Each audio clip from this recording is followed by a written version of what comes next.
Olá, sejam muito bem-vindos e bem-vindas ao videocast de Forbes Mulher. Eu sou Fernanda Almeida e a cada episódio converso com mulheres de destaque em diferentes áreas. Hoje eu tenho o prazer de receber ela, que é empresária, influenciadora, uma grande referência no mercado de beleza, Bruna Tavares. Bruna, super obrigada por estar aqui comigo hoje. Eu que agradeço, Fer, tô muito feliz, é uma honra sempre, né, e tá lindo o espaço, eu amei. Ai, que bom, fico feliz. Bru, eu queria voltar mais para o começo mesmo. Qual que foi a sua primeira referência, a sua primeira lembrança de maquiagem? Teatro, eu sou cria de teatro, então desde pequenininha, acho que desde 4 anos eu faço teatro, e no teatro a gente tem que ser muito autodidata, a gente tem que aprender a se maquiar, e é uma maquiagem muito lúdica, porque não é num lugar de vaidade, até porque com 4 anos não tem vaidade, apesar que a minha mãe sempre gostou muito de maquiagem, tem esse lugar tem 2 lugares, aqui o teatro é a primeira coisa que eu penso, porque eu lembro de uma peça que eu fiz uma fada bruxa, e foi quando eu tive que a primeira vez criar uma maquiagem para pra esse Se personagem. maquiar Mas eu tive que ser bastante. avareza no teatro, imagina, o que que é avareza? Avareza não usa maquiagem, aí eu passei um monte de pó, assim, pra parecer aquela pessoa que tá pálida, tal, que não tá se alimentando direito, então tinha essa construção. E a minha mãe sempre gostou muito de maquiagem, sempre foi uma mulher muito empoderada, que usava batom vermelho, que tinha um tabu do batom vermelho, porque batom vermelho é muito muitas mulheres ainda têm isso, né, da dificuldade de usar um batom mais forte. E ela era aquela mulher que trabalhava no banco, atendia público com batom vermelho, então desde pequena ela coloca batom vermelho em mim. E o batom vermelho é bem você, né? É muito eu, inclusive a marca tem um batom chamado Bruna, que é vermelho justamente pela história, né, e o batom vermelho é muito icônico na história da maquiagem, na história do empoderamento feminino, então eu acho que faz todo sentido. Mas o teatro me trouxe nesse lugar de aprender a usar maquiagem, amar maquiagem, entender sobre maquiagem, e que bom que veio do teatro, porque eu enxergo maquiagem como esse instrumento de expressão mais lúdica, e eu trago isso muito dentro da marca. Uhum. Tanto que a marca é a marca hoje que é uma das que mais assina peças de teatro, a gente tem uma comunicação muito grande com maquiadores de peças de teatro, a gente assina o Wicked, por exemplo, que é um ícone. Criamos a base verde da Elphaba, que tem que sobreviver a todas as performances ali, né, maquiagem da Glinda, então eu tenho esse lugar muito forte dentro desse lugar de expressão, e foi o que me trouxe até aqui, né, porque eu lembro que quando eu era adolescente, assim, eu era a amiga que sabia fazer maquiagem. Hoje em dia todo mundo, as menininhas novas, assim, já sabem se maquiar, tá muito o mercado tá muito democrático, mas na minha época eu era a estranha e legal, né, que gostava de maquiagem, que sabia maquiar e que maquiava todas as amigas, primas, Como que tudo. você aprendeu a maquiar? Foi, nesse lugar de teatro, muito, e autodidata mesmo, assim, eu nunca fiz um curso de maquiagem, assim, foi realmente teste, foi com maquiadores também, eu acho que eu me aprimorei muito nessa maquiagem social, como jornalista, porque eu fazia cobertura de Fashion Week, né, de bastidores, então eu me aproximei muito do mercado de maquiadores profissionais, e eu sempre pegava uma dica. E você é jornalista de Sim. formação, como você falou. Por que que você foi fazer jornalismo? Você já queria trabalhar com jornalismo de beleza? Foi assim, eu sempre gostei de escrever, eu era uma aluna que se destacava muito em redação, assim, e aí quando eu fui escolher a faculdade eu queria fazer artes cênicas, na realidade, porque era o que eu fazia desde sempre, era o que eu imaginava que eu ia trabalhar com teatro musical, hoje eu trabalho, né, de certa forma, eu tô no teatro musical também, eu estava até conversando com a Cláudia Raia sobre isso, ai que chique gente falar isso, mas assim, eu contei pra ela essa história, eu falei: "Eu sinto que eu devolvo, né, quando eu tô patrocinando uma peça", que eu fiz Tarsila também, enfim, muitas outras, Priscila Rainha do Deserto. Quando eu patrocino uma peça com a minha maquiagem, eu sinto que eu tô devolvendo para o teatro a profissão que me escolheu, assim, de certa forma, então tem uma coisa, assim, de um ciclo. E e aí eu queria fazer arte cênica, só que eu precisava trabalhar e estudar, e a faculdade que tinha de cênicas, na época, era período integral. E aí eu falei: "Putz, não dá, eu preciso trabalhar e estudar, né", trabalhei em shopping até, enfim, vendedora desde sempre. E aí eu fui estudar grades da área de humanas, entendeu. Tanto que eu sempre falo isso para quem tá em dúvida do que fazer de faculdade. Falei para minha filha, eu falei: o nome do curso é um detalhe, olha a grade, isso tem disponível, a grade, que grade de todas as matérias que você vai ter primeiro ano, primeiro semestre, segundo semestre, terceiro. E aí, o jornalismo eu achei muito interessante, porque primeiro que tinha aula de teatro no primeiro ano, tinha teatro como uma categoria, Interessante, né? e uma categoria muito interessante, porque a gente teve uma aula de teatro muito técnica, sabe, aprender a fazer iluminação, e são coisas que eu utilizo até hoje, aprender a fazer textos de teatro, coisas que eu não tinha esse conhecimento ainda técnico, né. Porque tem muitos jornalistas que se tornam críticos, né, o crítico de teatro, o crítico de cinema, e aí eu enxerguei essa possibilidade, eu falei: "Olha, acho que vai ser muito interessante o jornalismo para eu trabalhar na área cultural". E as grades, assim, eu vou ter conhecimento geral, porque o jornalismo te entrega muito conhecimento de todas as áreas de audiovisual, de conhecimentos gerais mesmo, né, de fotografia. E de fato, assim, foi a melhor escolha que eu fiz, porque combinou muito com a minha carreira de hoje, né. Me deu conhecimento geral, eu aplico hoje jornalismo científico, eu aplico hoje assessoria, eu aplico marketing, eu aplico conhecimentos de teatro, assim, até conhecimentos, porque a gente aprende até conhecimentos jurídicos, né. Então, me deu uma base muito forte. Eu não consegui, de fato, trabalhar com jornalismo cultural como eu imaginava, porque eu saí da faculdade e fui trabalhar em jornalismo de moda, que era o mais próximo que tinha, assim, porque a moda ela é uma manifestação antropológica, cultural também, assim, a moda que está rolando, ela é uma resposta do que está acontecendo, né, na sociedade. E eu sempre gostei de moda, minha mãe desenhava vestidos, costurava pra gente, minha mãe muito autodidata, é da família, né. A Patrícia Bonaldi também, que é minha prima, pra quem não sabe, então tem a minha filha faz moda também, então a gente sempre teve esse lugar muito próximo da moda, nesse lugar também, que não é um lugar da vaidade simplesmente, que acaba sendo um pouco mais lúdico, né, mais profundo e tal. E aí de moda, quando eu fazia cobertura de moda e tal, eu sempre como gostei de beleza, eu comecei a puxar esse assunto nas coberturas de Fashion Week, e aí as redações, falavam: "Nossa, quando você faz matéria de beleza dá mais acesso do que matéria de moda", porque a beleza é mais acessível, o produto em todos os sentidos, né. O batom vermelho é um número só, né, entendeu, não tem grade de numeração e é o produto sempre é mais acessível financeiramente em qualquer marca. Pega qualquer marca de luxo, por exemplo, a maquiagem vai ser o produto de entrada. E aí começou a juntar as coisas, eu não imaginava que eu ia me tornar uma jornalista de beleza, inclusive quando eu era direcionada para fazer essas matérias, eu achava que o meu chefe não estava me dando moral, eu falei: "Ele tá me jogando para fazer beleza, porque ele acha que eu não sou capaz de escrever sobre moda?", tipo, me deu essa síndrome do impostor, né. Mas na realidade eu estava inaugurando, eu e uma galera também, né, várias jornalistas, inaugurando essa categoria do jornalismo de beleza que fala sobre tendência de maquiagem, tendência de cores e não sobre dieta, porque na minha época, o jornalismo de beleza era focado em, revistas de dieta, de corpo, de boa forma, então era essa a beleza, não falava sobre tendências ainda, né. Tinha lá fora a Allure, que já se destacava, eu amava essa revista, inclusive amo até hoje, que é uma revista que é um destaque, né, na área de beleza, e aí eu comecei a trazer esses conteúdos para o blog também, porque eu criei o blog na realidade Durante a faculdade. durante a faculdade, porque eu fui impactada pelo jornalismo online na faculdade, eu achei muito interessante, que eu falei: "É uma forma de você criar um portfólio, e de você já ter o seu trabalho publicado, sem necessariamente estar trabalhando na redação, em Que alguma ano que redação". foi que você criou o blog? 2009, eu me formei em 2008, daí eu criei em Foi 2009. uma das primeiras a É, ter fui. blog de Tinham poucos blogs na época. Só que daí o blog, quando eu consegui o emprego de fato, porque de fato se tornou um portfólio e eu consegui trabalhar na área muito bem posicionada através do trabalho que eu estava fazendo no blog, das matérias que eu estava deu escrevendo certo então e essa mostrando estratégia. deu certo, olha como eu escrevo bem sobre isso, porque como é que você vai para uma entrevista de você não o portfólio é tudo para um jornalista.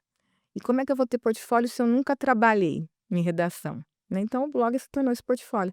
Consegui o emprego, só que daí já tinham pessoas no blog, aí eu mantive o blog, não porque era uma profissão, porque não tinha isso ainda, não ganhava R$0, apesar que tinha ali uma impressão já, eu tinha esse know-how por causa de redação, né, de colocar banner e ter as impressões, você ganha de CPM. Eu sempre fui muito autodidata, assim, para as coisas também. E e aí já tinha uma turma lá, né, a minha turma eu falo, porque como eu falei pra você, hoje o mercado da maquiagem, as apaixonadas e apaixonados por maquiagem é mais comum de encontrar, mas naquela época não. Então eu encontrei a minha turma, então era o meu lugar de pausa para a pausa para feminices mesmo, né, e foi muito bom para um resgate de autoestima, pra realmente me conectar com esse universo, né, e aí eu pude transformar o que era um hobby em trabalho, assim, que eu não imaginava, demorou para eu entender isso. Demorou para eu entender que isso poderia ser um trabalho, sabe. E é isso, chegamos até aqui, né. Sim. Você começou a fazer os licenciamentos ainda quando você estava na redação? Foi ao mesmo tempo? Sim. Sim. Em 2011 eu lancei meu primeiro batom, Foi a 2010. convite de uma Foi a marca? convite da Tracta, foi um projeto pioneiro no Brasil. A MAC tinha feito isso lá fora, ela chamou algumas blogueiras, influenciadoras para fazer, nem falava influenciadora na época, pra fazer uma sombra. Eu achei incrível esse projeto, eu lembro, falei: "Nossa, quando eu estiver no Brasil bem que eu podia ser chamada, né". Aí eu fiquei de olho já, assim. meio que me convidei praticamente, né, porque eu fui a última a entrar no projeto, foram 13, era para ser 12, eu acho que eu fui aquela que entrou ali a colocar ela, que, né, ela trabalha na redação, ela tem uma influência e tal. E eu tive o batom mais vendido, porque eu fiz um mega marketing, assim. Eu tinha meu emprego já como jornalista, então eu pedi, porque eu queria muito aumentar meu network, aumentar, meus acessos, assim, e o approach às vezes é difícil, né, como é que você vai chegar em alguém, né. Eu falei: "Pô, é muito mais legal chegar e falar: 'Olha, eu sou uma blogueira, jornalista, eu lancei um batom, quero te enviar'", porque eu já sabia o conceito do media kit, do press kit, na realidade, dentro de redação. E aí eu pedi para a empresa transformar, a minha comissão em batom. Eu falei: "Eu não quero ganhar comissão", porque eu não queria nem que esse dinheiro caísse na minha conta, porque se caísse já ia virar pagamento de boleto, Uhum. entendeu. Aí eu conversei com meu marido, eu falei: "Eu vou transformar esse batom", que é uma coisa que tá vindo extra mesmo, e tudo que eu ganhava com o blog eu colocava numa poupança, porque eu falava: "Isso aqui é 15 minutos de fama, eu não posso contar com esse dinheiro, o dinheiro que eu tenho que contar é do meu trabalho fixo", ali eu já era, comecei como repórter, depois virei editora, enfim, foi que fui crescendo, né. E aí eu conversei com eles para transformar toda a comissão em batom, e eu comecei a enviar esses batons para blogueiras e jornalistas influentes na época, né.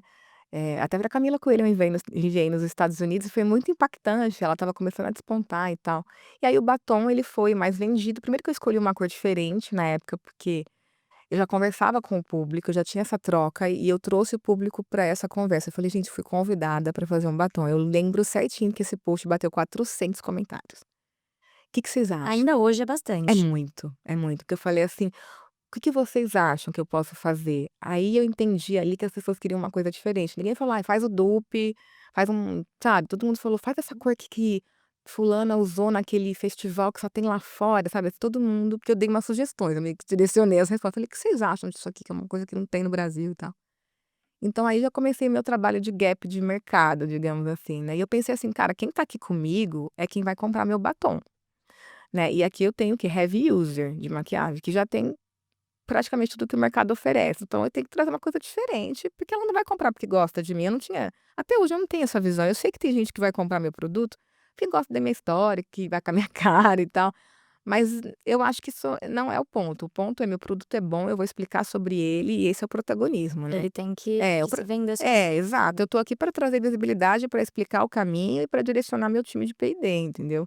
E para trazer visibilidade, claro, já que, né, já que eu tenho a visibilidade, mas o protagonismo é do produto, o produto tem que ser bom, ele tem que se vender sozinho, na ponta e no boca a boca, entendeu. Então eu criei esse batom, ele foi o mais vendido, na sequência, eu fui chamada para fazer uma coleção completa, né, também licenciada e já mais personalizada. Fui chamada não, me ofereci, eu falei: "Ó, deu tão certo o batom, imagina se eu fizer uma coleção toda", eu tenho até as ideias já, porque eu mapeei. Sempre muito Muito. proativa, buscando Tem que essas ser. oportunidades. Até hoje, assim, as coisas que acontecem comigo, assim, colaboração com a Disney, eu que fui proativa, eu que fui atrás, entendeu. Claro que você tem que ter que oferecer também, não adianta você querer dar um passo maior que a perna, sabe. Então você tem que construir um cenário, né, mapear documento, arquivo, dados e falar: "Olha, eu tenho isso aqui, vai ser interessante você trabalhar comigo, é isso que eu vou te entregar", entendeu, o projeto. Eu Deve falo ser muito boa de pitch. muito, eu nem sabia o nome de pitch, já fazia pitch. Eu falo isso para as influenciadoras também, que às vezes o influenciador fala: "Ai, queria receber produto, queria não sei o quê". Monta um projeto, me fala o impacto que você pode causar, não é impacto de números, o que que você pode desenvolver, porque às vezes né, traz uma coisa mais completa. Eu sempre fui assim, eu sou assim até hoje, não importa onde eu cheguei. E aí em 2011 eu lancei 2011, 2012 eu lancei a coleção completa, saí da redação, saí mesmo 2013, mas continuei como colunista até 2015, 2016, que quando eu comecei a desenvolver a marca própria, que aí já não tinha espaço mais para redação e eu entendi que também não precisava tanto. Mas se eu receber um convite hoje para ser colunista da Forbes, eu tô aceitando, porque eu amo escrever, Ah, maravilha. entendeu? Assim, eu amo, é assim, eu vou arrumar um espaço, sabia? Eu escrevo Sempre muito. vai ser jornalista, né. Sempre, e eu sou jornalista da minha marca. Eu tenho assessoria, mas até falar eu incomodo, né. Eu estava agora batendo um release, eu falei: "Vamos mudar uma coisinha aqui". Eu faço o esqueleto de release, os textos que estão no cartucho, meu time de ciência escreve e eu traduzo. Então eu sou a líder de comunicação da minha marca ainda. E eu amo e eu sei fazer isso muito bem, entendeu. Eu realmente é o lugar onde eu falo: "O que que você faz de melhor, Bruna?". Comunicação. Acho que o produto sim também, mas a comunicação é a chave. do meu negócio e onde eu me sinto mais confiante, sabe. Sim. E aí foi Quando assim. você foi criar a sua marca própria, o que você tinha em mente? Você pesquisa muito o mercado, era um momento que o mercado de beleza ainda era limitado no Brasil, então o que você estava olhando e que você queria trazer de diferente? Eu estava mapeando, eu fiquei 5 anos, né, entre 2011, você vai ouvir muito isso, mapear, eu tô sempre mapeando as coisas, sempre buscando, né. Então entre 2011 e 2016 eu fiquei 5 anos, me especializando em produto, licenciei com várias marcas, com grupos importantes no Já com essa país, ideia de em algum momento ter a sua própria. já. Porque assim, eu sempre tenho os meus planos, né, assim, eu tenho a linha do tempo do que eu imagino que seja ideal, a escadinha. Se eu vou desbloquear essas fases, eu não sei, mas eu preciso entender quais elas são, para entender para que caminho que eu vou, porque são tantas, né, você fica meio perdido, assim, sabe. Eu sinto que ter um plano, ter uma escada, que eu falo que é a escadinha, né, me faz acender uma lanterna no escuro, sabe. Então eu sempre falo isso para as pessoas: "Entenda, porque para chegar nesse objetivo, eu preciso, seguir um caminho de nãos e de sims. Onde eu tô, onde eu não tô, o que que eu vou aceitar, o que que eu não vou aceitar. Que dependendo do que eu fizer aqui, pode parecer uma boa oportunidade, mas eu posso me queimar com aquilo que eu quero chegar, entendeu? Então, eu sempre tive essa clareza de objetivos, entendeu? Se eu ia conseguir, eu não penso muito sobre isso, sabe? Porque se você ficar pensando muito, dá ansiedade, aí você fica com síndrome do impostor, porque ela bate mesmo. Então você tem que, né, vai, só vai, só vai. E aí eu fiquei 5 anos mapeando, entendendo e sempre nessa conversa com o público, né, o blog foi a minha maior ferramenta de pesquisa, mais do que qualquer ferramenta de pesquisa que exista aí no mercado, que a gente tem que usar. Hoje eu tenho acesso a ferramentas de pesquisas poderosas, né, e a gente tem que ter mesmo, elas existem, elas são importantes, os fornecedores trazem para mim as fábricas, só que o papo direto com o meu consumidor ainda é a minha maior ferramenta de pesquisa, né, onde eu tenho, o qualitativo, sabe, não o quantitativo. O quantitativo a gente compra, entendeu. Só que o quantitativo também ele dá aquele ciclo que é meio vicioso, sabe. O que está vendendo mais? É isso, isso, isso, então eu vou lançar o que está vendendo mais. E aí você fica só nesses 3 produtos, nesses 4 produtos. E aí você sente que o público não precisa de algo diferente, porque é isso que vende, mas na verdade precisa, só que não está mapeado. Então, eu mapeio os gaps de mercado com o meu público ainda, só que através de outras redes, tipo Instagram, TikTok, né, e tudo mais. E então eu fiquei 5 anos mapeando, em 2016 eu lancei a marca que eu queria ir para o varejo, porque eu entendi, todos esses licenciamentos que eu fiz eram muito focados no mercado digital. E aí eu comecei a receber muitas mensagens das pessoas falando, não só mensagens, mas pessoas me encontrando pessoalmente, em vez de pedir uma foto para mim, falava: "Olha aqui seu batom, poxa, podia vender em loja física". Inclusive lojistas começaram a me procurar para querer vender, os meus licenciamentos e tal. Aí eu falei: "Cara, tem uma oportunidade aqui". Aí eu fui visitar pontos de venda, né, entender os pontos de venda, e ali eu falei: "Cara, tem um ouro aqui, né", porque o ponto de venda tá preto e branco, assim, digamos assim. Se eu colocar uma marca colorida aqui, eu já vou chamar atenção, a pessoa vai entrar na loja e vai tum. Foi quando eu estudei psicologia das cores, que é um negócio que a gente sente, a gente vê uma cor, sente algo e não entende, é inconsciente. Autodidata ali, sempre, né, gostando de me enfiar nas coisas, assim. E foi quando eu entendi que eu podia me dar bem no varejo, que eu sabia que era no varejo que a minha marca ia expandir de fato. E até hoje, né, 70% da minha marca, a venda tá no B2B, né, tá nas lojas, a gente tá em 4.000 pontos de vendas. O digital, ele funciona muito bem, mas ele é 30% do negócio em faturamento, e ele é o que traz visibilidade, então onde eu controlo a narrativa da marca, e eu tento duplicar essa narrativa para o varejo, que é o maior desafio de todos e tal. Mas eu sabia que eu tinha um espaço no varejo e eu queria, porque eu já estava recebendo pedidos: "Olha, Bruna, eu gostaria de testar o seu produto pessoalmente", porque maquiagem é muito sensorial, né, e por mais que a gente edite a foto que a gente busca, a gente nunca vai ser a cor que vai ficar em você, né, então existia essa necessidade, né, de ter esse teste pessoalmente. Eu falei: "Cara, aqui que eu vou voar e eu vou criar uma marca diferente do que tem, porque eu tô ouvindo esse consumidor e ele tá me pedindo, né". Então eu cheguei com esse pitch, né, já, né, todo pronto, e de fato a minha marca no varejo, claro que eu recebi muitos nãos no começo, porque o mercado atuava de forma muito tradicional, então quem é Bruna Tavares, né? Então tinha que ter esse lugar, mas ao Tinham mesmo algumas marcas muito grandes. o varejo principal e eu, entendeu? E aí, só que quem apostou viu a diferença, e quem não apostou viu a diferença também, porque que eu fiz? Eu falei: "Gente, então a gente tá tendo uma dificuldade", que eu sempre fui muito transparente, né. Queria muito vender na sua loja favorita, só que o que acontece, a gente tá tendo essa barreira, porque as pessoas não conhecem quem eu sou ainda, né, nem todo mundo tá na internet, o lojista não tem a menor obrigação de estar na internet, ele nunca precisou estar na internet. Ele tem já o trabalho dele, ele tem os espaços físicos que já estão com as marcas que ele trabalha há anos, então é muito difícil de fato ele colocar a minha marca, mas se vocês forem lá e pedirem Bruna Tavares, eu acho que pode ser que dê certo. E aí eu coloquei esse exército de consumidoras para pedir meu produto em diversas Pra abrir essas lojas, portas. e elas abriram as portas para mim, eles abriram as portas pra mim. E eu também fui lá, né, bati na porta, vendedora desde sempre, então: "Olha, muito legal minha marca, o que que você acha de colocar?" Eu mesma negociei com vários key accounts, assim, que são as lojas maiores, eu falei: "Eu divulgo vocês, eu vou fazer um trabalho legal, vamos criar." E aí eu usei a minha influência já muito forte online, pra até hoje, né, tipo, pra fazer essa troca: "Olha, coloca meu produto aqui, faz um teste, vamos colocar, e aí eu divulgo a sua loja, prometo que eu vou trazer fluxo pra você." E aí 10/10, né, a Sephora foi o maior Eu desafio. ia te perguntar É, justamente isso, você já tinha uma parceria já. com a Sephora, então isso facilitou, mas como que foi? Queria que você contasse. Nossa, foi, assim, uma coisa que eu falo que é o game change da minha Você foi, change. sim, se não a primeira, uma das primeiras Foi. brasileiras a ter a sua marca Eu nas sempre cito a lojas. Marina da Too Beauty, porque eu acho que a gente tem que, vangloriar quem merece, sabe, dar a César o que é de César, né. E ela foi a primeira, blogueira, assim, que teve a marca dela no mercado digital da Sephora, né, a Marina do Too Beauty. Foi muito disruptiva, é uma marca que ela faz com a mãe dela, que é cientista, muito legal. Então ela ocupou esse primeiro lugar, mas nas lojas físicas, gôndola, né, eu fui a primeira, né. Eu entrei na Sephora dentro de uma estratégia deles, de colocar marcas locais, e eu entrei com outras marcas, só eu tô lá até hoje, né, eu fui a primeira blogueira, né, marca digital. O meu projeto deu tão certo que depois de um ano entraram outras blogueiras, mas até hoje eu tô lá e minha gôndola só aumenta. Hoje eu tô com uma Too Bay, que é a maior gôndola, né, que é aquela gôndola igual do Fenty e tal, muito legal. Mas foi assim, eu já era e foi toda uma estratégia também, eu falo que você tem que pensar a longo prazo, não pode pensar a curto prazo em tudo na vida.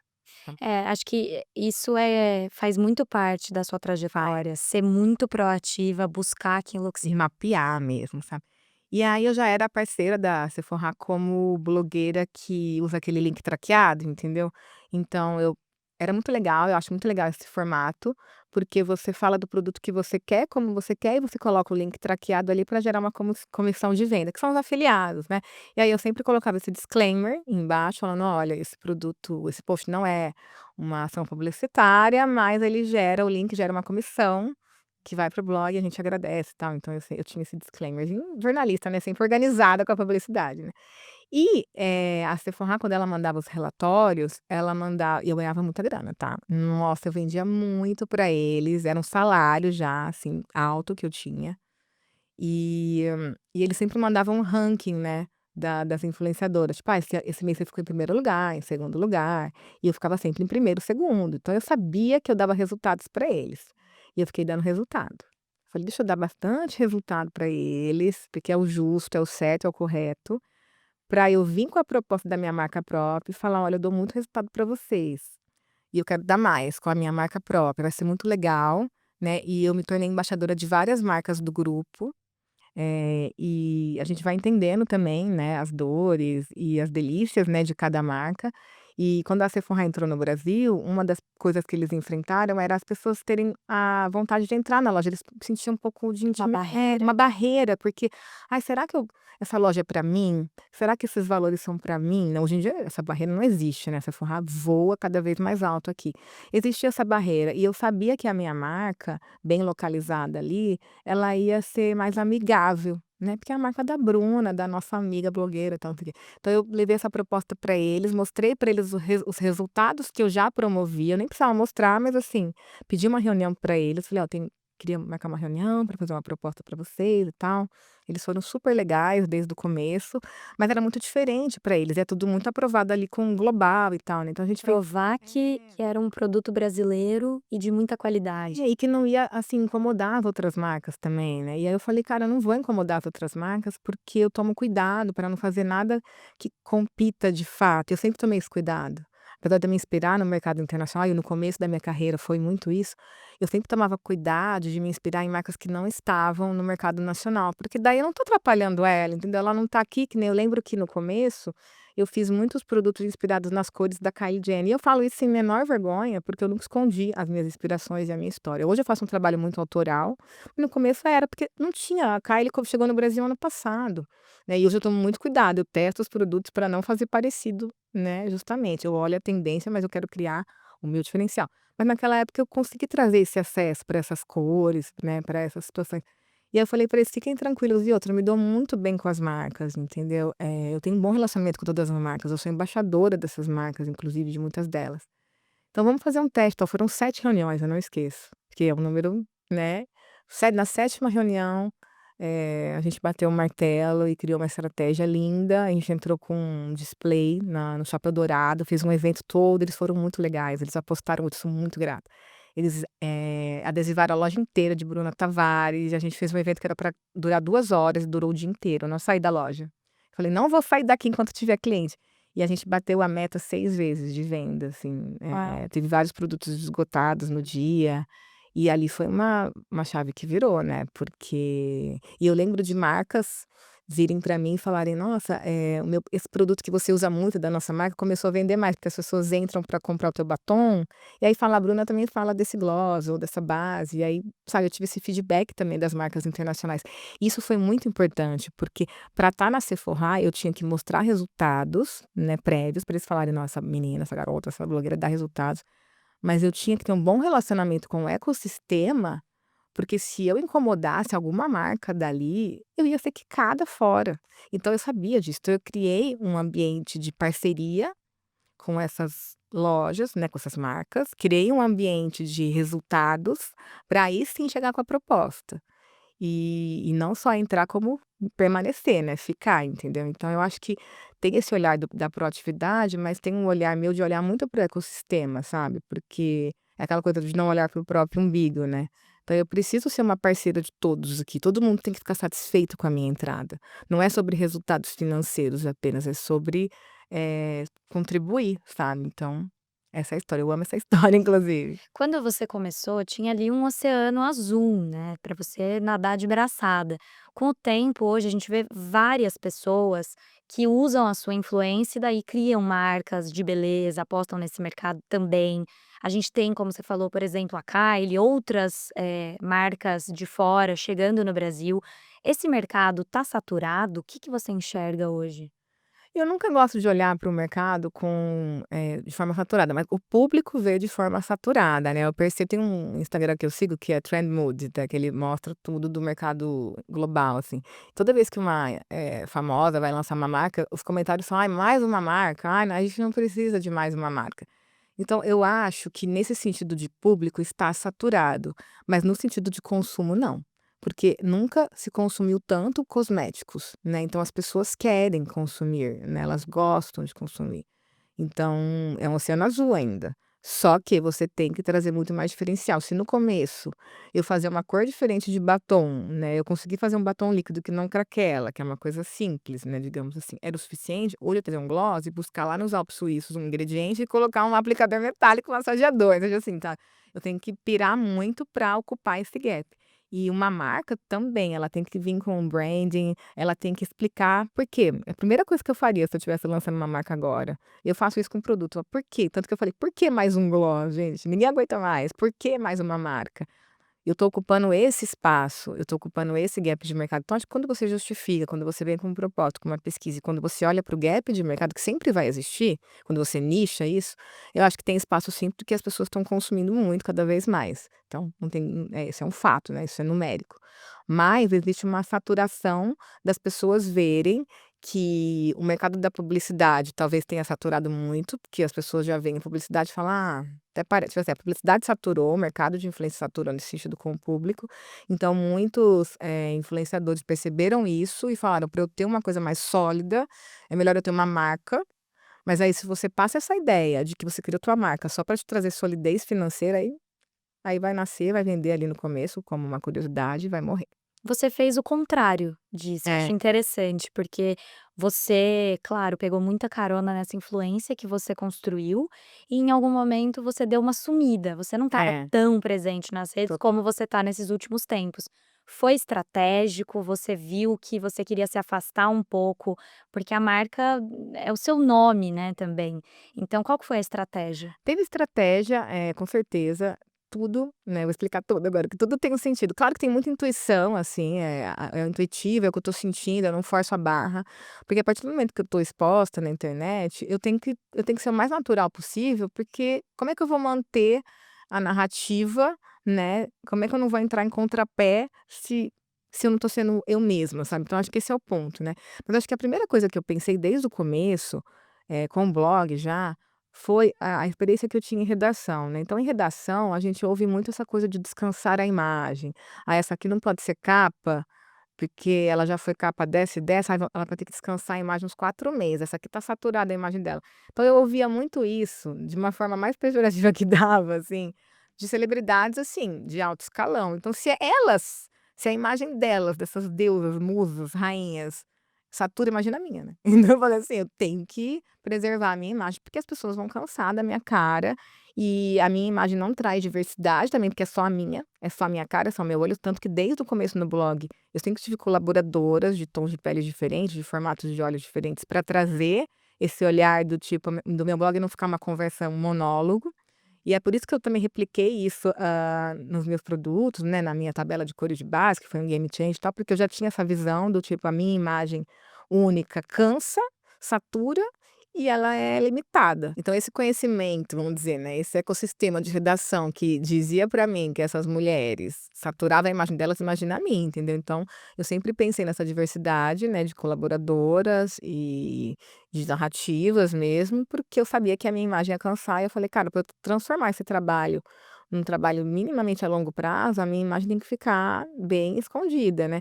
E o jornalista tem muito isso, né, da gente assinar a matéria, mas não necessariamente aparecer, né, a gente assina a matéria. Então eu tinha esse conhecimento e essa visão de jornalista, né, de imagem, e eu sempre pesquisei e li muito sobre marcas bem-sucedidas, assim, é uma coisa que eu faço até hoje, eu amo. História das empre É a história das marcas, e não só marcas de maquiagem, de segmento de cosméticos, mas de todos os segmentos, né. Qual é o segredo dessas marcas?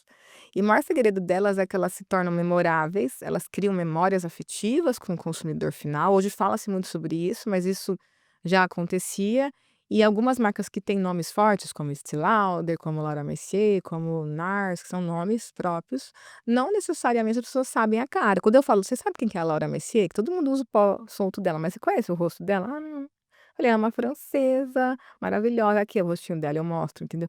Então eu falei: "Cara, isso aqui tem longevidade, né", porque os exemplos que eu tinha internacionais, assim, tipo Kylie Jenner e tal, eram marcas que a gente não sabia o futuro, não sabia mapear o futuro. Eu sabia mapear Laura Mercier, eu sabia mapear Estée Lauder, que virou um grupo, eu sabia mapear, sei lá, Chanel, entendeu. Então eu estudei esses casos e entendi que era assim que eu tinha que trabalhar, sabe, mais nos bastidores, né, trazendo autoridade para o meu nome. Pra que não É. dependesse tanto da sua E não imagem. depender, porque minha imagem também é efêmera, ela muda. Hoje meu cabelo tá despenteado, amanhã eu tô mais magra, eu tô mais gorda, hoje eu tô com uma cara que, sabe assim, eu não posso depender da minha imagem, eu não sou uma Barbie, eu não sou uma boneca, sabe. E eu vendo beleza, né, então é complexo demais, sabe, você se torna escravo dessa questão, né. Então eu trabalhei assim, né, trabalhei muito conhecimento e sempre dando protagonismo para o produto e para o storytelling, né, para o lado da jornalista, da comunicadora. Isso trouxe muita autoridade para mim, porque eu acho que as pessoas acabaram vendo que assim, pô, ela realmente vai, ela realmente trabalha, porque ela não tá ali toda hora, ela tá no corre, né, ela tá no corre dela, ela não aparece porque ela tá no corre, e realmente também, porque quando eu tive que trabalhar no lado executivo, eu tive que aprender tudo do zero, entendeu? Então ocupou muito espaço do meu tempo. Né, e eu não tive tempo nem de olhar no espelho, sabe, porque eu estava, assim, descabelada mesmo, sabe, eu não O foco era meu outro. foco era outro, eu só estava assim, você me via em casa, eu estava com um olho amarelo, um olho verde, a bochecha um olho lá, porque eu estava testando produto que nem doida, então eu não estava a histérica, entendeu, eu não estava vendendo o que eu estava falando, então eu fiquei nesse lugar de autoridade, né, deixei a marca com outras rostinhos, né, as modelos aparecendo. Agora nesse segundo momento, eu achei essencial eu vir mais, porque eu fiz uma fusão internacional. E eu também lendo sobre fusão internacional, sobre venda, né, de marca, sobre todo esse universo de uma marca deixar de ser independente, digamos assim, e ir para um grupo, do quanto que era importante eu estar muito online, eu dar minha cara mesmo, falar: "Gente, eu tô aqui", sabe, a minha marca ainda é liderada por mim, né, porque eu precisava trazer isso muito forte, porque casos de fusão mal-sucedidos é o que não falta, tem muitos, a marca vai super bem, aí ela faz uma fusão e ela some. Casamento. E ela perde a característica dela, e ela perde a essência, esse é o maior medo, né, que todo mundo tem. E aí eu falei: "Cara, eu sei que internamente eu vou estar fazendo esse trabalho, né, com muita intensidade, com muita força, eu sei, mas eu preciso mostrar. Então eu preciso vir a público, eu preciso que as pessoas conheçam quem é Bruna Tavares, o meu rosto, as minhas estratégias, o que eu estou fazendo, para que eu possa mostrar que eu sou líder do meu negócio ainda e que isso aqui vai só agregar mais, entendeu. Então foi também estratégico esse aparecer mais, mas eu também não sei como que isso vai ser sustentado, sabe, porque eu fico pensando sobre isso. Será que as pessoas acostumaram muito e se eu sumir um pouquinho elas vão sentir falta? Então eu fico equilibrando, sabe, assim, eu já tô saindo um pouquinho, assim, sabe. De uma forma até porque trabalho pra caramba, né, então eu ainda quero equilibrar isso mais, mas eu acho que hoje eu consegui construir uma autoridade sem a necessidade do meu rosto, e as pessoas conseguem associar que o meu rosto é o rosto da CEO, da diretora de criativa executiva, e que a marca ela é um ser que tem vida própria, sabe.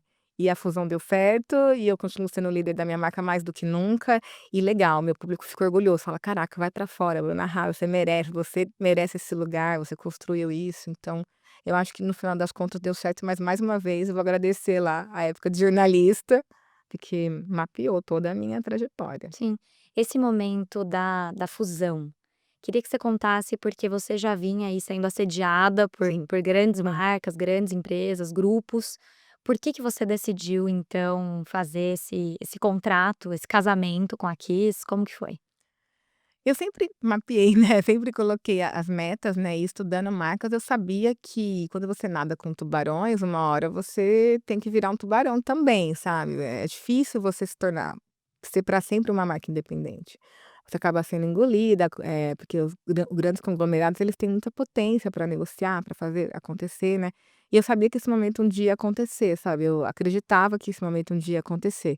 Que eu ia ser assediada por empresas, que eu ia talvez vender minha marca ou fazer uma fusão, né, que no caso a gente fez mais uma GNV, um formato mais de GNV, assim, porque eu ainda acho que eu não estou pronta para vender minha marca, assim, talvez eu nunca esteja, não sei, não paro para pensar nisso. Tem um plano, quero muito ser só diretora criativa no futuro, assim, até para ir tirando um pouco o pé, assim, criar um projeto de aposentadoria, entre aspas, porque eu nunca vou aposentar, E mas e nesse contrato que vocês fizeram em 10 anos, agora isso. menos até, né, 9 É. anos por aí, eles vão poder comprar até 50% da marca, então de qualquer maneira você vai permanecer ali Eu no vou controle. permanecer e se eu quiser também, então a gente tem tudo muito combinado, né.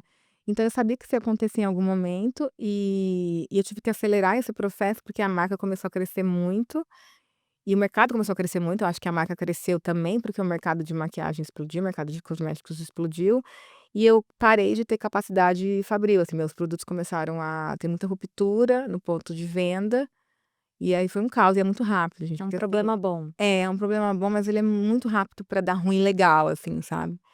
Porque se começa a crítica do público, aí o lojista desesperado e com razão, e aí de repente uma coisa que começa a fomentar aqui em março, em agosto é um caos completo, sabe. Então eu tive que acelerar, ainda bem que eu já estava começando a conversar sobre isso, porque eu nunca fechei porta, né, toda vez que alguém chegava para falar sobre isso comigo, eu falava: "Vamos conversar, por que não, né, não estou me prometendo nada, mas vamos conversar". E aí eu acelerei um pouco o processo, e o meu foco era um grupo que acreditasse na expansão internacional, né. O grupo internacional seria o melhor dos mundos, mas eu falei: "Se tiver um grupo nacional, que também acredite na expansão internacional, tudo bem", né. E aí aconteceu o melhor dos mundos, assim, né, veio a Kiss, eu já tinha trabalhado com a Kiss, em licenciamento, e é uma história muito legal, porque eu me apaixonei pelas unhas postiças da Kiss quando eu fui para os Estados Unidos, porque eu não tinha como fazer minha unha lá e tal. E eu fiquei um ano usando a unha postiça deles, falei: "Eu vou ficar um ano usando, vou pegar um monte de conteúdo do meu público falando que legal, que legal, que legal, e vou fazer um licenciamento com eles. Só que eu vou trazer um ano de conteúdo". Fiquei um ano usando a unha orgânica, assim. E aí a gente fez o licenciamento, eu fui a primeira e única a fazer licenciamento de unhas com eles e cílios depois, e acho que uma das únicas do mundo, né. E aí marcou isso. Eu não sabia que eu estava já construindo o meu futuro, assim, eu não sabia, mas para você ver como que as coisas são, né. E aí a Kiss veio atrás de mim, né, descobriu que eu estava negociando já, porque eu nem mapeei ele, sabe, porque eles não fizeram um grupo internacional de unha, de cílios, tem marca de maquiagem também, mas assim, não imaginei que eles tivessem interesse, né, nisso, assim. Nem eu mesma tinha ido atrás deles. Eu falo que foi a única vez que eu não fui proativa, mas eu fui a proativa lá atrás, na história do Uhum. licenciamento, que bom. E aí eles entraram em contato com meu marido mesmo, direto, porque Seu marido trabalha com você? ele é meu CFO, assim. E aí porque a gente tinha contato ainda, era a mesma equipe, né, falou: "Ó, a gente ficou sabendo, né", eles asiáticos, é um grupo asiático, né, com sede em Nova York, foi fundado em Nova York, mas é um grupo e eles são super polidos e tal, né: "Ai, a gente ficou sabendo que vocês estão negociando, é verdade, a gente não quer ser invasivo, mas podemos conversar, porque a gente tem interesse, a gente gosta muito da Bruna, da marca e tal". Eu estava viajando na época, e o Leandro falou: "Vou lá". Quando ele falou pra mim, eu até achei que ele estava entendendo errado. Eu falei: "Não, eu acho que não é a Kiss, deve ser algum fornecedor que trabalha com a Kiss, que quer ser investidor e tal. Não faz sentido ser a Kiss, imagina, a Kiss, tipo um grupo desse tamanho vai querer, não faz sentido". E aí ele falou: "Eu acho que é sim". Daí ele chegou, eu lembro que eu cheguei de viagem, ele falou: "Eu quero minha comissão".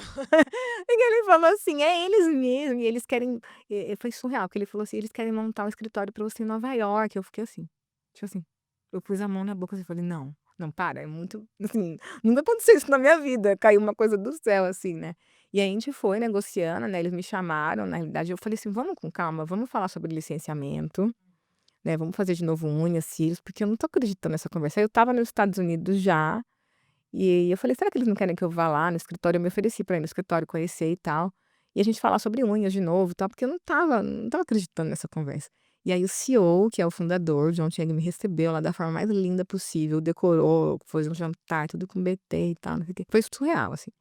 E eu estava me sentindo tão desvalorizada nessa época, porque nessas negociações, assim, é muito É muito pesado. A difícil. galera te derruba, a galera fala: "Você não tem valor", ouvi isso: "Você não tem valor, o seu maior ativo não é você", sabe. E você fica assim, porque os caras querem te derrubar, os caras eu falo que são homens, né, eles querem te derrubar pra você se sentir menor e a topar um valor menor e tal. E aí quando você conversa com um intermediário, ele fala: "Ah, o mercado é assim mesmo, é isso aí, não leva para o pessoal não". Eu levei para o pessoal, tá, eu levei para o pessoal. E aí quando eu sou recebida pela Kiss dessa forma, tão cortês, sabe, eu falo: "Tá vendo? É possível, tá".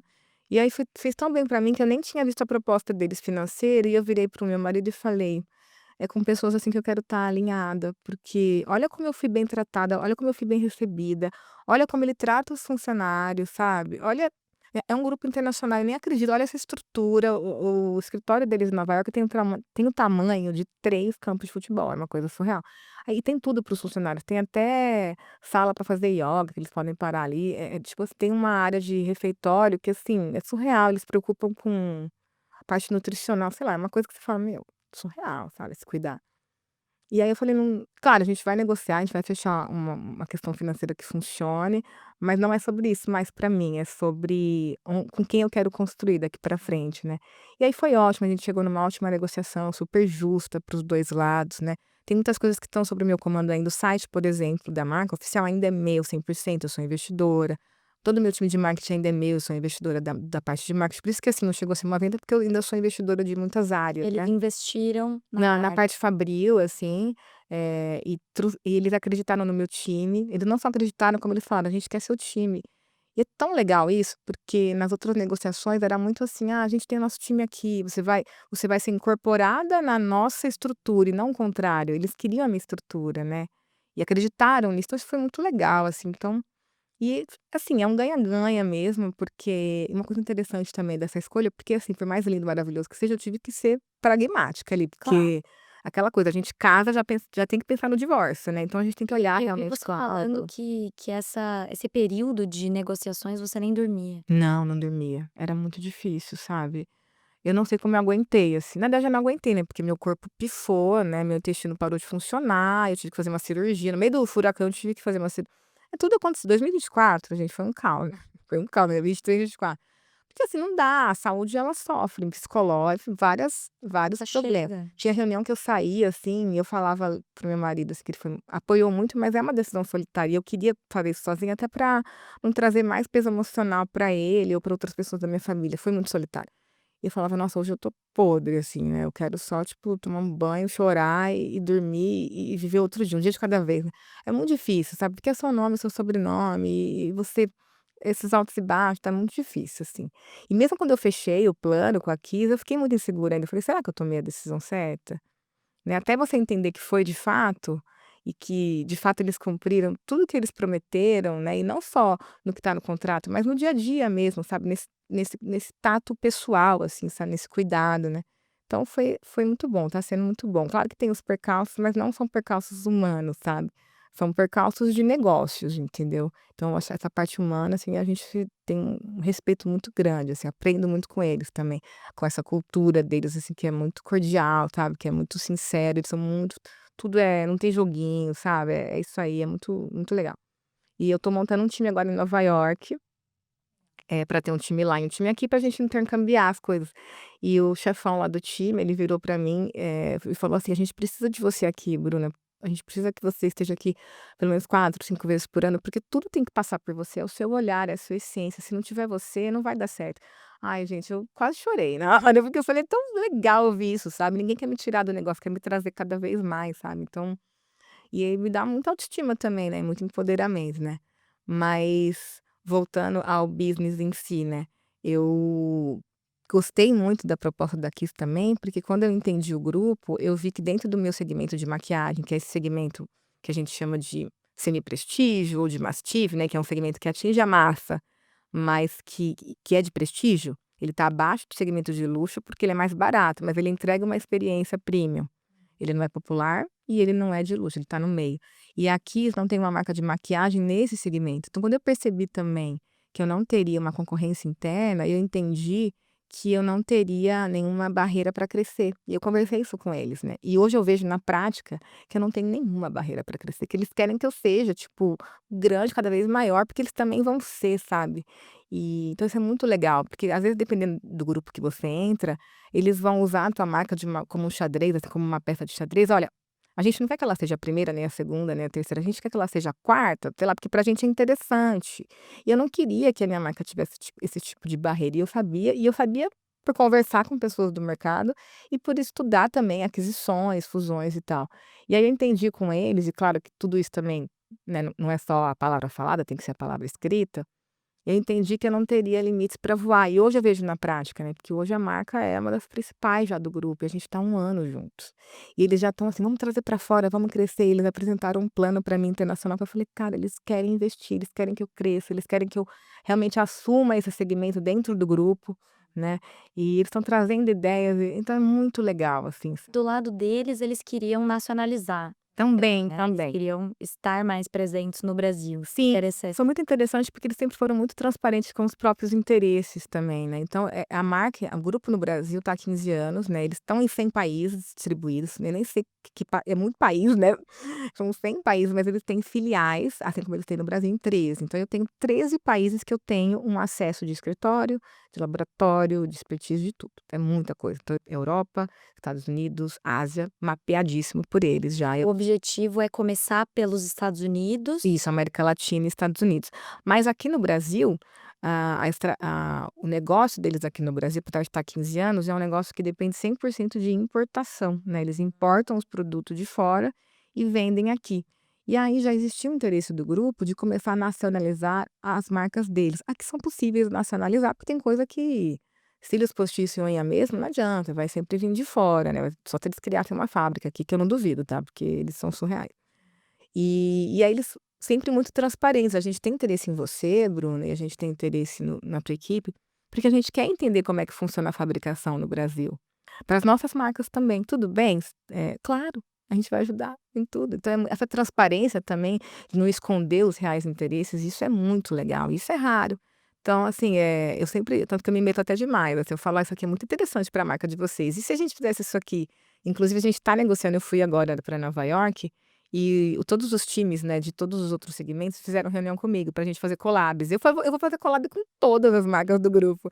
E eu achei isso muito legal também, porque eu vejo o interesse do grupo de ter o meu nome linkado a todas as marcas, então eles gostam de me ver crescendo, eles entendem a minha força e eles querem se unir a essa força também sem nenhum tipo de ciúminho: "Ah, ela tá crescendo demais aqui dentro. Não, ela tá crescendo, que bom, a gente vai crescer junto e vamos né, e vamos fazer negócio juntos".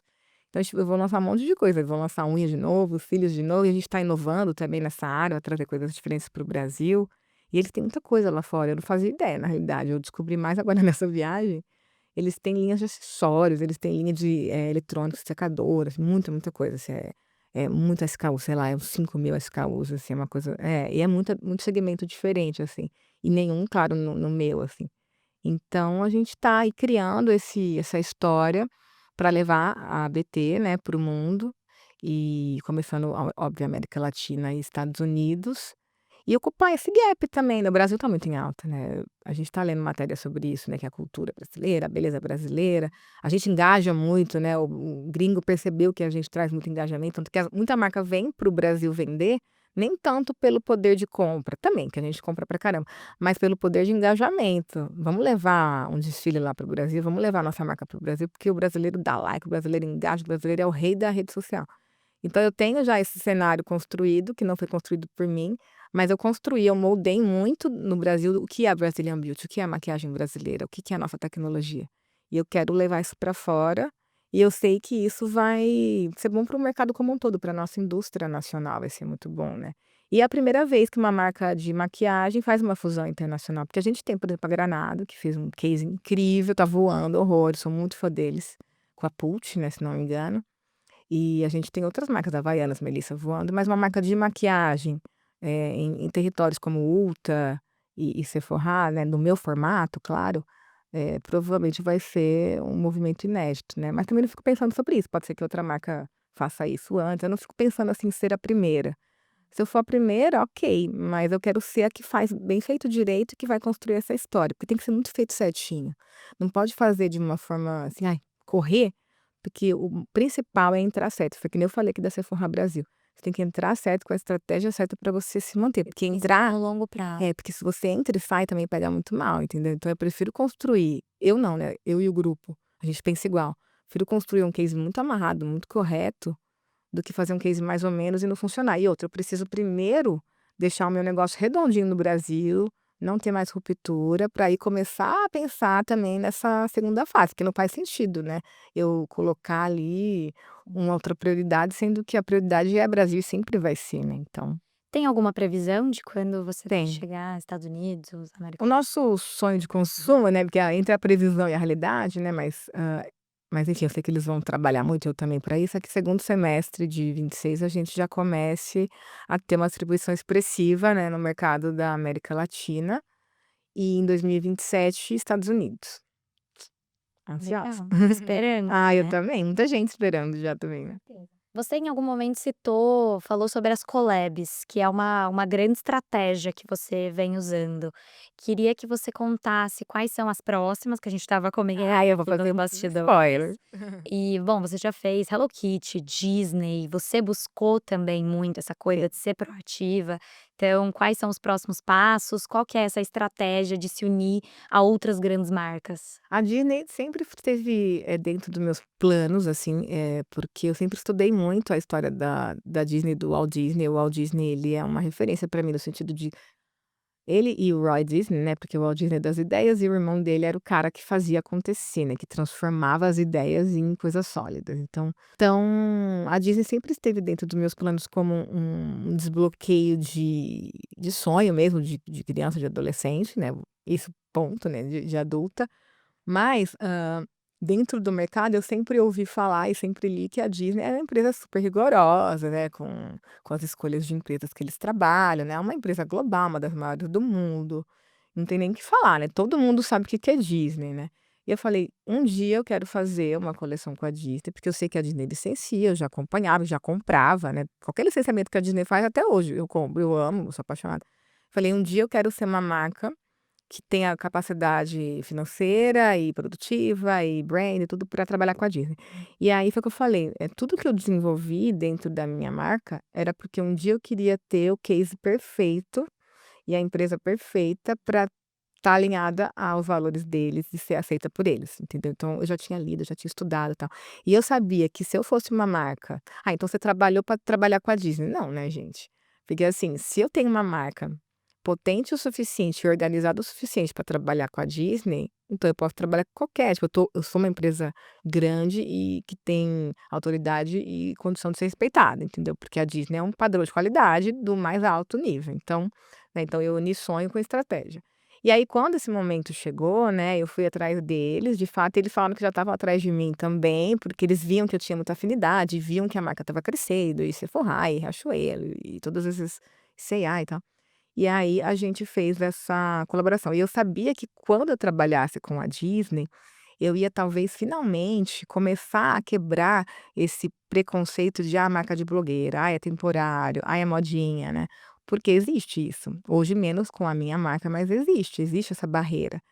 E na hora que eu fizesse uma coisa com uma empresa do tamanho dela, as pessoas iam falar, não só as pessoas, mas o mercado ia abrir portas para mim, do tipo: "Nossa, ela é boa mesmo, a marca dela tem, borogodó, assim, porque tem organização, tem o know-how", porque para trabalhar com eles é outro nível. E foi o que E aconteceu. foi outro nível de fato, porque a gente cresceu muito.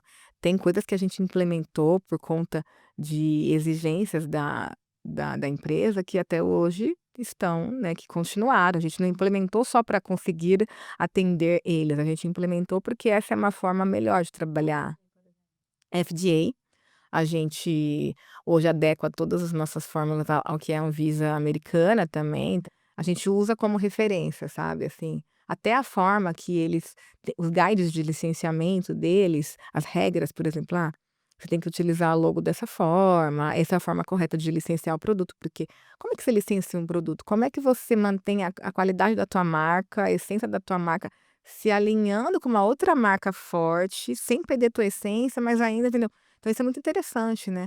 E aí eu pude entender isso e aplicar também na minha empresa como licenciamento, porque hoje a BT, ela está em cabelo, ela está em papelaria, então como que eu replico a minha marca sem perder a essência da minha marca em produtos que tenham a minha assinatura sem perder a minha essência, sem virar um bacião, assim, digamos. Então eu aprendi, então foram muitas coisas que a gente implementou, assim, de otimização, de organização, né, por conta deles, assim. E isso fez a marca crescer como um todo, internamente e externamente.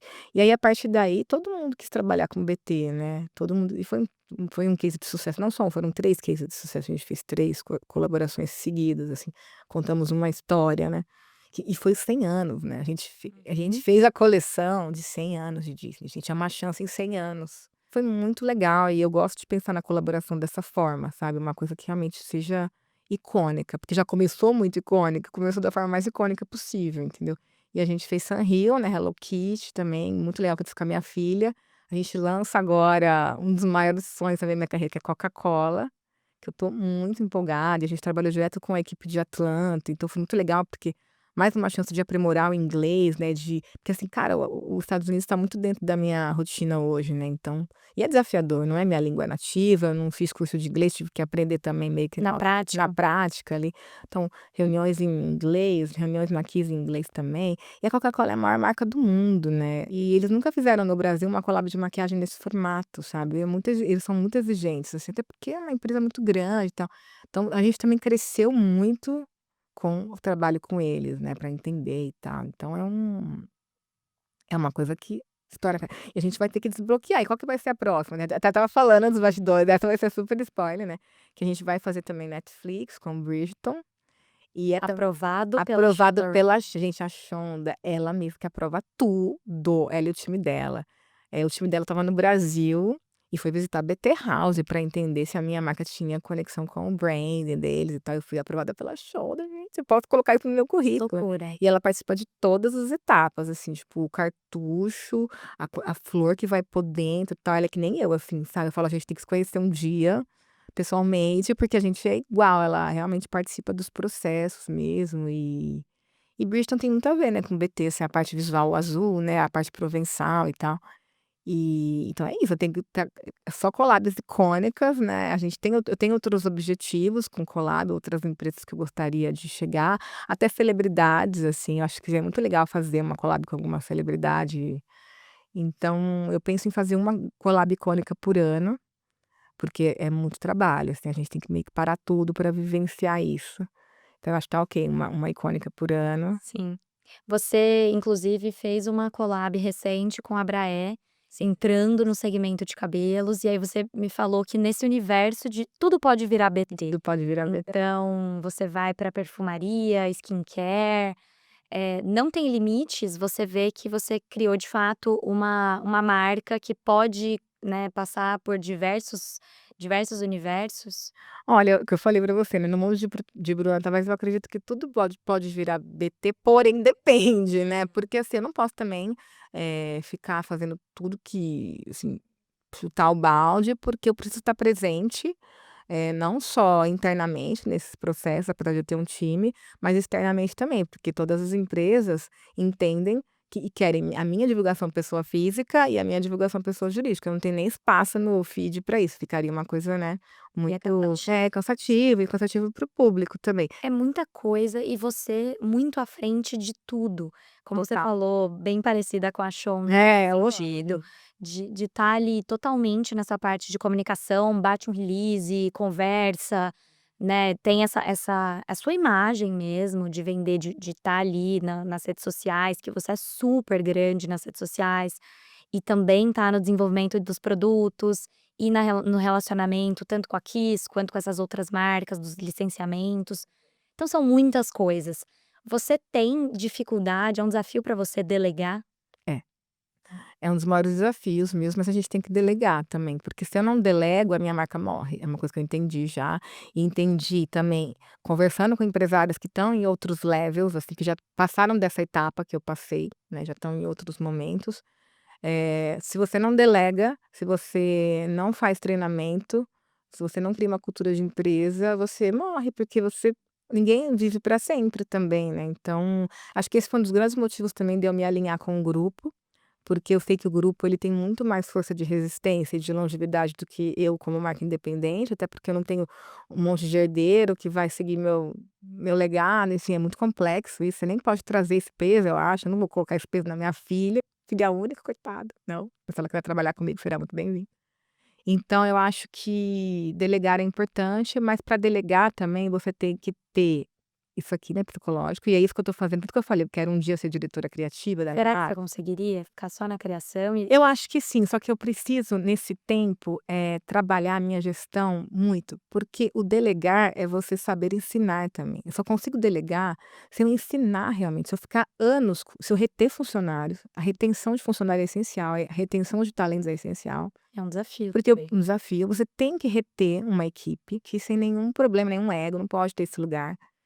Então, eu preciso fazer uma excelente gestão, eu preciso estar junto com a minha equipe, eu preciso reter talentos, né, Preparar essa preparar essa sucessão, ouvir as novas gerações, não ter esse preconceito: "Ai, que geração Z, que geração alfa", meu amor, ouça eles, transforme também, tenha no seu time. E eu acho que eu como líder, eu trago um posicionamento de admiração com o meu time, porque eles sabem que se eles precisarem eles contam comigo, que qualquer função ali eu consigo assumir, né, que eu vou puxar para mim, às vezes o pesadão, porque eu não quero que meu funcionário fique fazendo hora extra também, então eu faço a hora extra, eu puxo para mim esse lado, e eles também admiram, falam: "Nossa, a Bruna ela é ponta firme, né". Eu tô com dificuldade aqui, eu falo: "Manda para mim que eu faço, rapidinho", mas eu também crio uma rede de funcionários que querem que eu delegue para eles, tá, mas é um desafio, é um grande desafio. Qual que é a maior lição de empreendedorismo que você aprendeu ao longo desse caminho?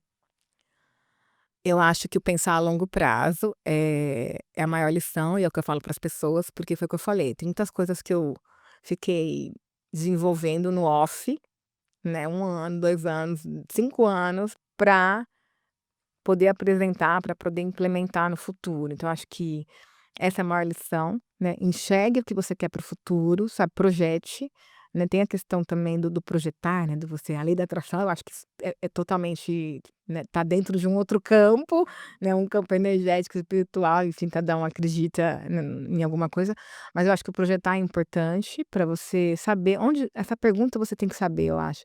Onde é que você quer estar daqui 10 anos? Onde que você quer estar daqui 5 anos? Onde que você quer estar daqui 15 anos? Onde você quer estar daqui 10 anos? Eu quero estar internacional, já, e eu quero começar a pensar em delegar mais um pouco. Eu quero ser diretora criativa da marca, quero sim vender uma parte da empresa, fazer um cash out, porque eu acho que vai ser importante para minha aposentadoria mesmo, curtir com meu maridão, 20 anos juntos, 21 anos juntos, vamos estar 30 anos juntos, sabe. Eu quero poder, assim, me dar esse luxo, sabe.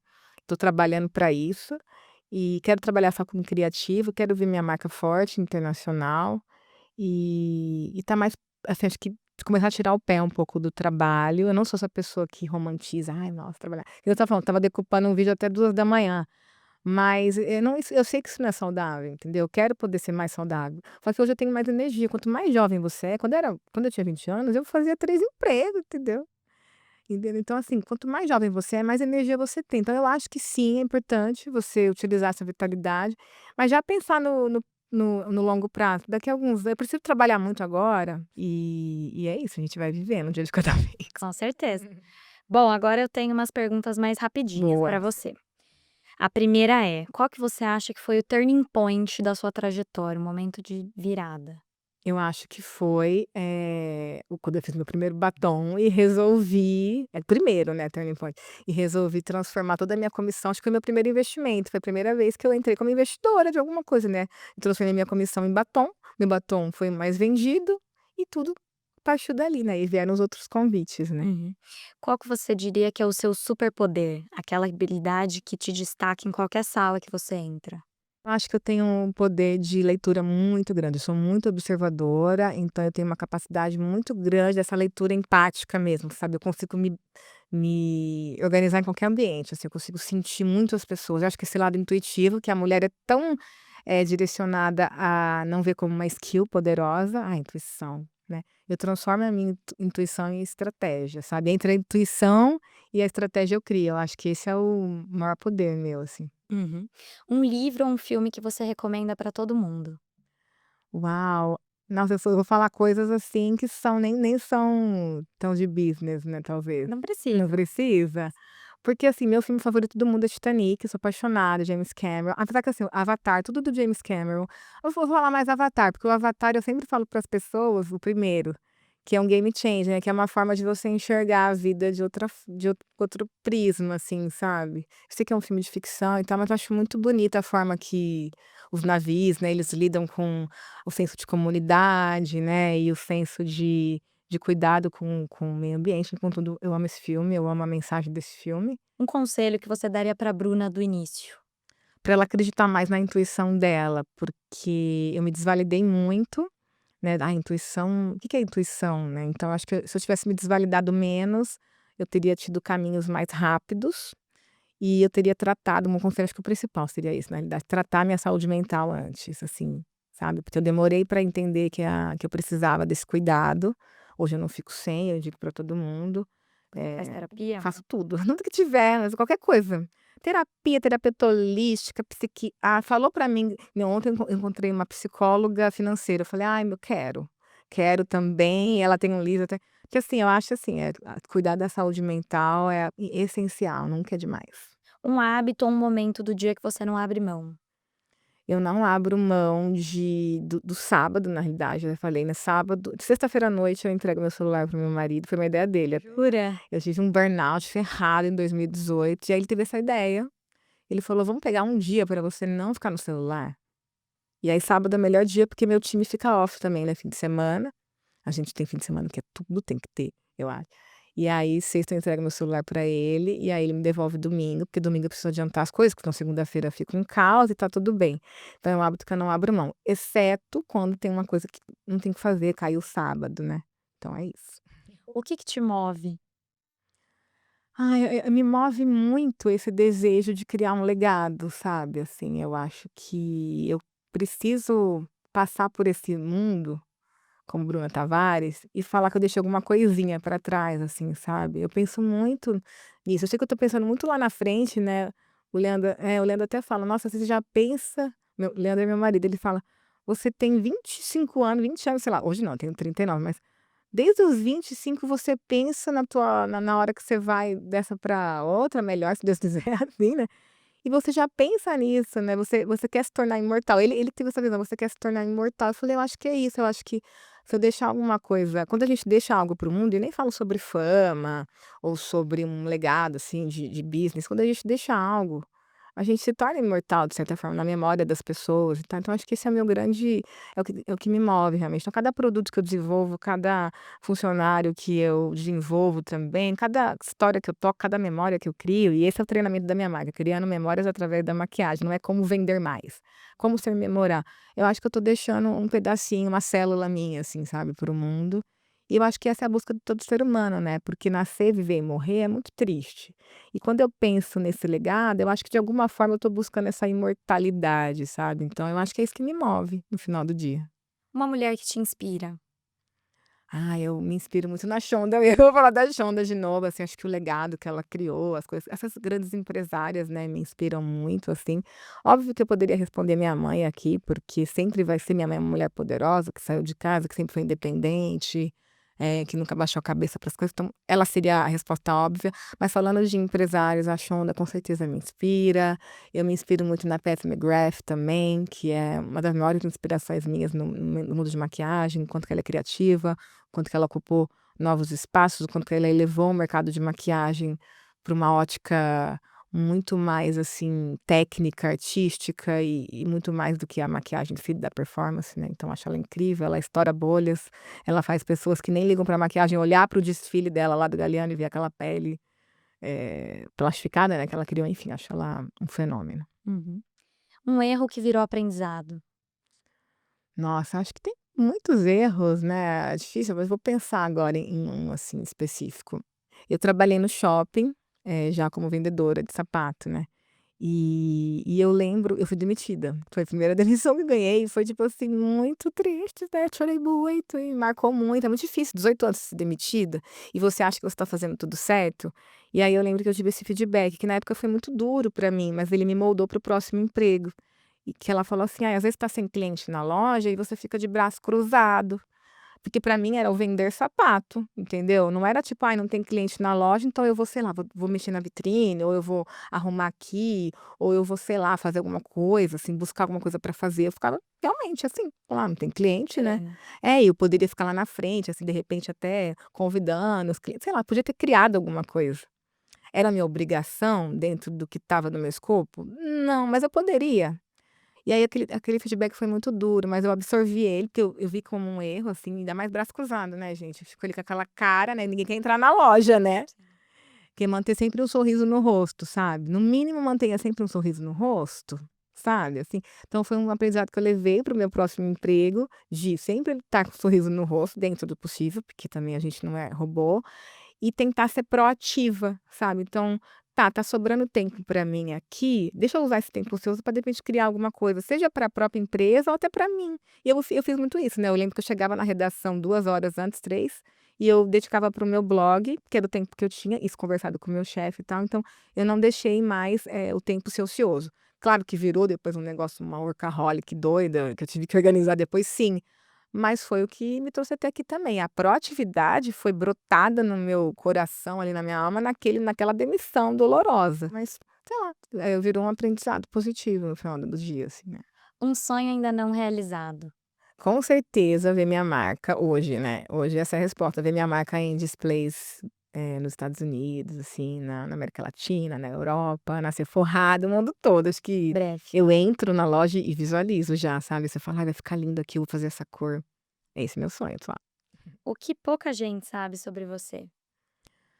Ah, acho que pouca gente sabe que eu sou caçadora de asteroides, né, que eu Com contei, né. certeza. É, isso é muito legal, assim, né, então eu gosto muito sou muito a minha mãe achava que eu ia ser cientista quando eu era criança, porque eu era Não aquela deixa de ser um pouco também. eu era nerd da ciência, eu fazia uns experimentos em casa, você lembra uma vez que eu fiz um vulcão para apresentar numa feira de ciências e eu quis criar lavas coloridas.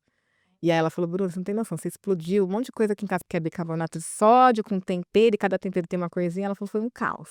Mas eu achava que você ia ser cientista. E eu tenho muita vontade de, quando eu arrumar um tempo, que é aquela coisa, eu preciso arrumar esse tempo, porque no futuro eu tenho muita vontade de fazer uma faculdade nesse lugar, astrofísica, principalmente, eu gosto muito dessa parte da astronomia, sabe. E também da ciência, mas acho que a astronomia é o que mais me interessa, olhar para as estrelas, não à toa eu caço asteroide, né. Então eu tenho muita vontade de voltar para a faculdade, de fazer uma faculdade mais velha, com outra cabeça, e estudar essa parte, assim, dos astros. Eu acho que isso ninguém sabe, né, é diferente, curioso Curioso. e quero muito, quem sabe. Bom, a última, uma frase ou um lema que você leva para sua vida. Eu acho que eu até falei isso já, né, entre a intuição, né, e a estratégia eu crio, assim, é uma coisa que eu sempre coloco como uma qualquer coisa que eu vou criar, qualquer coisa que eu vou desenvolver, qualquer coisa que eu vou fazer, eu penso isso. Intuição, estratégia, criação. É o que permeia a minha carreira. Agora na parte pessoal, assim, é sempre me colocar no lugar do outro, que é muito clichê, assim, mas eu acho que isso também permite com que eu tenha boas relações, com que eu seja muito benquista no meu meio, na minha família, nas minhas relações pessoais, entendeu? Mas eu acho que é isso.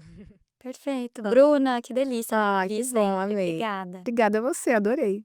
Muito obrigada por ter acompanhado a gente até aqui e até a próxima.